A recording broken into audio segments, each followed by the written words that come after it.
잠언서. 잠언서의 기록 목적은 하나님께서 택한 백성이 가정과 사회 그리고 국가에서 어떻게 인정받고 인생의 역경 속에서도 어떤 삶의 태도를 가져야 하는지에 대해 실제적인 답을 제시하고 있습니다. 영적인, 도덕적인, 사회적인 모든 면에서 지혜로움은 하나님을 경외하는 것이 우선시될 때 온전해진다고 강조하고 있습니다. 저자는 솔로몬입니다. 특징으로는 다른 고대 근동의 지혜 문학과 달리 지혜의 근원이 이스라엘 하나님께 있음을 강조하고 있고요. 지혜가 인격적인 존재로 의인화되어 있고 지혜가 의인의 번성과 악인의 멸망이라는 인과응보 사상을 기초로 하고 있습니다. 시간과 공간을 초월하여 모든 시대의 모든 사람들에게 똑같이 적용될 수 있는 보편적인 진리를 담고 있고 표현 방식으로는 평행문을 이루는 히브리시의 형식, 그리고 히브리시 알파벳 형식, 그 다음에 숫자에 관한 격언 등이 있습니다. 내용 분해입니다. 지혜로운 삶에 대해서 1장서부터 9장까지 다루고 있는데요. 거기에서는 솔로몬의 첫째 잠언이라고 할 수가 있고요. 잠언의 목적과 지혜와 지식의 근본과 삶의 경험에서 얻은 교훈, 지혜의 우월성과 지혜의 어리석음에 대해서 말해주고 있습니다. 10장서부터 31장까지는 생활에서의 교훈을 얘기를 하고 있는데요. 솔로몬의 두 번째 잠언이 10장서부터 21장까지 선악의 대조와 생활에 대한 교훈이 나타나가 있고요. 지혜자의 교훈에 대해서 22장서부터 24장까지 나와 있는데요. 지혜 있는 자의 말씀, 절제된 삶, 지혜의 유익, 악한 자의 멸망과 의인의 형통 등이 나타나고 있습니다. 25장서부터 29장까지는 솔로몬의 셋째 잠언이 나타나고 있고요. 30장, 31장에는 아굴의 잠언과 루무엘에 대한 교훈이 나타나고 있습니다. 큰 첫 번째 지혜로운 삶에 대해서 우리가 알아보도록 하겠습니다. 첫 번째, 솔로몬의 첫째 잠언입니다. 잠언서에 1차적인 저자를 밝히고 있고요. 잠언의 목적은 지혜, 훈계, 명철, 지식과 근신, 학식 등 지혜의 여러 측면을 깨닫기 위한 것임을 상기시켜주고 있습니다. 지식과 지혜의 근본, 잠언의 주제로서 지식과 지혜에 대한 잠언서의 지론은 여호와를 경외하는 것입니다. 여호와를 경외하는 것은 지식과 지혜의 근본이고 여호와를 경외하는 것은 곧 하나님을 아는 것을 의미합니다. 삶에서 얻는 교훈입니다. 교훈의 말은 지혜 문학의 형식 중 하나로서 대상을 내 아들이라고 부르면서 명령을 지시하는 그 결과를 가르치고 있습니다. 나쁜 무리와 어울릴 것을 경고하고 폭력을 수단으로 부를 얻고자 하는 자는 스스로 죽음에 이르게 하는 악한 행위라고 교훈하고 있고요. 지혜가 여성으로 인격화되어 지혜의 교훈을 무시할 때 오는 무서운 결과에 대해서 경고하고 있습니다. 지혜를 추구하는 자에게 주어지는 결과는 영혼의 평안함을 경험할 수 있으며 악한 행위와 사득한 자의 계교에 빠지지 않게 됩니다. 장수와 평강과 귀중히 여김을 받으며 하나님의 지도와 영육 간의 강건함, 물질이 넉넉하여지고 영화롭게 되며 안전하게 되는 등 이 모든 것은 지혜의 말씀에 순종할 때 받는 축복입니다. 지혜로운 자는 마음을 지키기 위해서 특히 말하는 것, 보는 것, 행동하는 것에 대해서 주의해야 합니다. 하나님이 음행에 대해 엄격하게 금하고 계십니다. 음녀의 유혹에 넘어갈 때 얻어지는 즐거움은 잠깐이며 그 결과는 허탈감과 영원한 멸망입니다. 경계해야 할 어리석은 일은 이웃을 위해서 채무 보증을 서는 것, 게으름과 불량한 자와의 사귐과 음행이라고 할 수가 있습니다. 특별히 6장 17절서부터 19절까지는 하나님이 미워하는 악행에 대해서 얘기를 하고 있는데요. 교만한 눈이라고 할 수가 있습니다. 교만은 모든 죄의 근본으로 하나님께 불순종하게 만드는데요. 하나님은 교만한 자를 반드시 심판하십니다. 하나님 미워하시는 악행 두 번째는 거짓된 혀라고 할 수가 있습니다. 하나님은 진리임으로 거짓을 미워하시고 거짓은 마귀부터 시작이 됐습니다. 무죄한 자의 피를 흘리는 손이라고 할 수가 있습니다. 이것은 죄의 발전된 형태고 가인은 마귀에 속하여 아우를 살해하는 죄를 짓습니다. 네 번째로 작은 계교를 꾀하는 마음이라고 할 수가 있습니다. 악한 계교를 꾀하는 마음이라고 할 수가 있는데, 하나님은 마음의 은밀한 것을 감찰하시고 마음은 죄가 배태되는 것이고요. 다섯 번째로 빨리 악으로 달려가는 발이라고 할 수가 있고요. 거짓을 말하는 망령된 증인이라고 할 수가 있고, 형제 사이를 이간하는 자라고 할 수가 있습니다. 지혜의 우월성에 대해서 알아보도록 하겠습니다.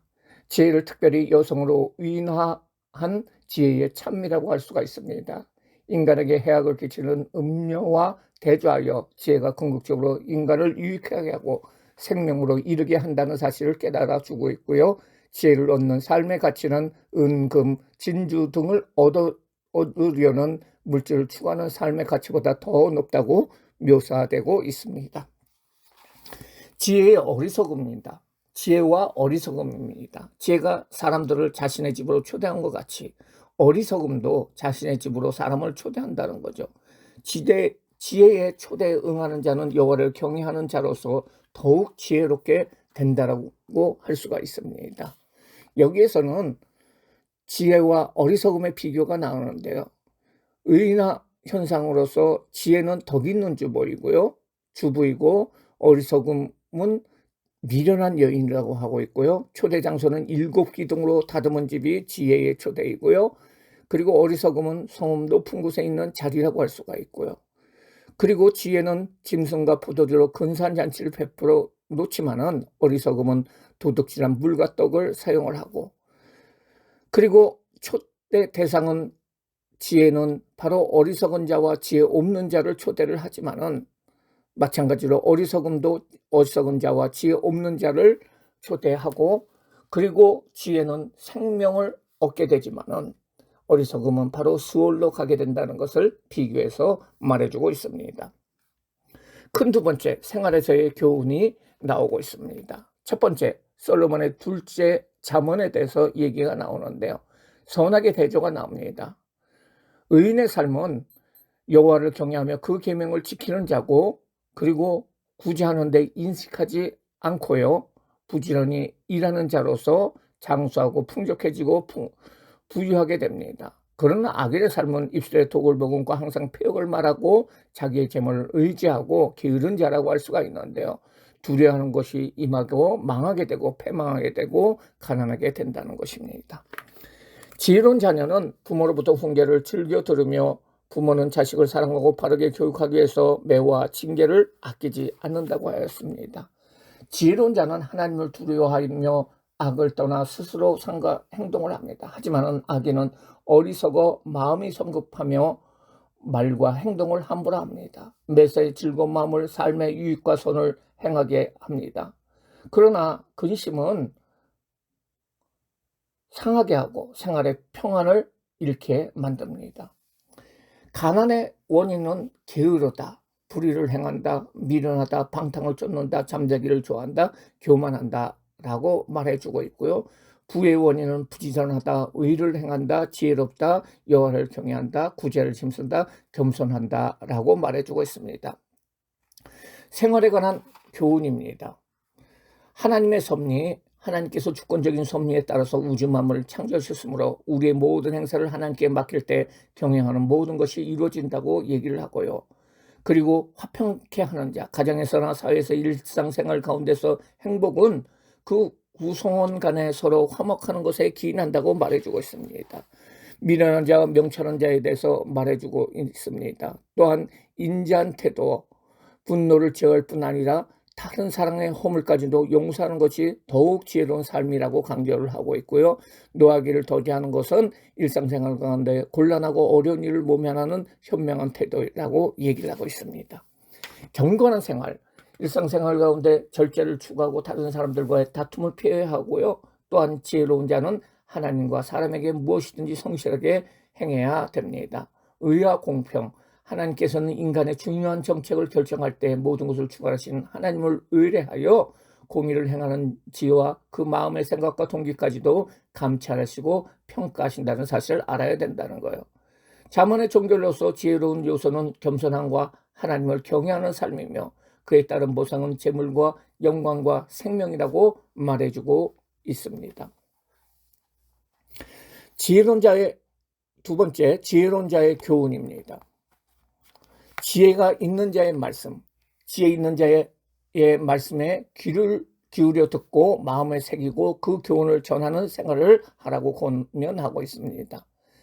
절제된 삶을 살아가고 얘기하고 있습니다. 지혜자는 탐욕과 육신의 쾌락을 버리고 절대된 삶을 살아야 합니다. 지혜롭고 정직하게 행하며 하나님을 경외하고 술 취함을 피하고 음료 유혹에 빠지지 않는 자가 되라고 언급하고 있습니다. 지혜의 유익, 지혜와 명철을 의지하고 사는 삶은 후회 없이 성공적으로 사는 삶이 될 뿐 아니라 꿀과 같은 역할을 하여 우리의 영혼의 건강과 즐거움을 누리게 하는 밝은 미래의 소망이 된다는 거예요. 악인의 멸망과 의인의 형통이라는 것입니다. 악한 자의 특징은 남의 것을 탐낼 뿐 아니라 악한 방법으로 남의 것을 차지하고자 합니다. 악인의 형통함은 잠깐이며 장래가 없고 결국 심판받게 되어 멸망하게 됩니다. 부록으로서 재판장은 부정과 편견을 멀리하고 공의를 행할 때 평안함과 기쁨을 얻어 축복을 얻게 됩니다. 가정을 가지라 할 때 먼저 일터에서 열심히 일하여 경제적인 여유를 가져야 한다고 교훈하고 있고요. 게으름을 멀리 하는데 게으른 자는 결국 가난하게 된다고 말해주고 있습니다.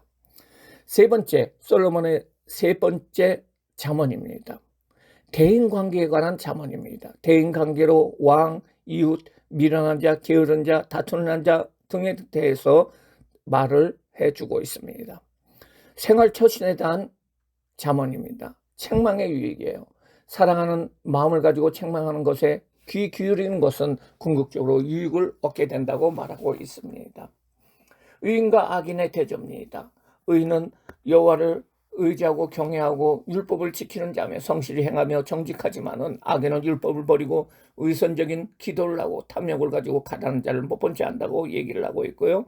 공의로운 통치, 솔로몬이 왕으로서 나라를 다스리는 과정에서 얻은 지혜의 일부로서 통치자를 대하는 지혜로운 자세, 이웃에 대한 바른 자세, 미련한 자와 게으름에 대한 경고, 거짓말에 대한 경계 등의 교훈을 언급하고 있습니다. 네 번째, 아굴의 잠언과 르우엘에 대한 교훈입니다. 아굴의 잠언, 하나님만을 의지할 것을 교훈하며 자신이 가난과 부유의 양적 유혹에 빠지지 않도록 기도하고 있다고 말해주고 있고요. 악을 행하는 네 종류의 사람, 그리고 만족을 모르는 네 가지, 그리고 범죄의 흔적을 숨기는 네 가지, 참기 어려운 네 가지, 약하지만 지혜로운 네 가지 동물에 대해서 교훈하고 있습니다. 르무엘에 대한 교훈에 대해서는 르무엘 왕의 어머니가 르무엘에게 피해야 할 마땅치 않은 일에 대해서 말하고 좋은 왕의 자질에 대해서 가르치며 현숙한 아내에 대해서 설명해주고 있습니다.